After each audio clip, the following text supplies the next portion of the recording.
নমস্কার, আমি Tanay Das, president Tripura body builders and fitness association. আপনারা সবাই জানেন গত ডিসেম্বর মান্থে আমাদের আগরতলায় mister Tripura body building championship হয়েছিল কম্পিটিশন। সেই কম্পিটিশনের মাধ্যমেই ওখান থেকে আমরা আগামী 22-23 ফেব্রুয়ারি 2025 লখনৌতে আয়োজিত ফেডারেশন কাপ এবং আগামী মাসে গুয়াহাটি সরাইঘাট এবং ছত্তিশগড়ের জুনিয়র ন্যাশনাল বডি বিল্ডিং চ্যাম্পিয়নশিপের জন্য আমরা একটা সিলেকশন ট্রায়াল করেছিলাম। সেখানে আমাদের রাজ্য থেকে রাহুল সাহা এবং শ্রেয়া নাগ, রীতা নাগ দুজন সিলেকশন পেয়েছে। তারা আগামী 21 তারিখে আগরতলা থেকে রওনা দিচ্ছে লখনৌর উদ্দেশ্যে। তারা ফেডারেশন কাপে পার্টিসিপেট করবে ফিজিক্স ক্যাটাগরিতে দুজন। আর আগামী মাসেও তারা সরাইঘাট এবং জুনিয়রেও তারা যাচ্ছে।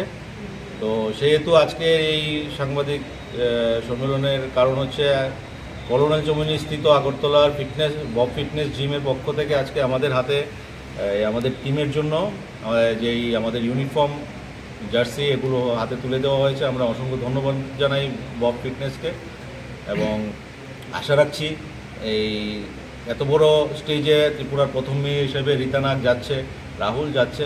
আমরা তাদের হাত ধরে রাজ্যের জন্য একটা ভালো কিছু নিয়ে আমরা রাজ্যে ফিরতে পারবো এবং ভালো রেজাল্ট করব, এই আশা নিয়ে আমরা এগিয়ে যাচ্ছি। ধন্যবাদ। কীরকম প্রত্যাশা করতেছেন? আমরা অনেকটা প্রত্যাশিত। আর আপনারা জানেন বডি বিল্ডিং ফিটনেস খুব টাফ গেম, দিন রাত পরিশ্রম করছে। আমার যথেষ্ট ভরসা এতদিনের পরিশ্রম অবশ্যই রেজাল্ট দেবে। আমরা খুব ভালো কিছু একটা করে এবার আসবো। আমার সঙ্গে আছেন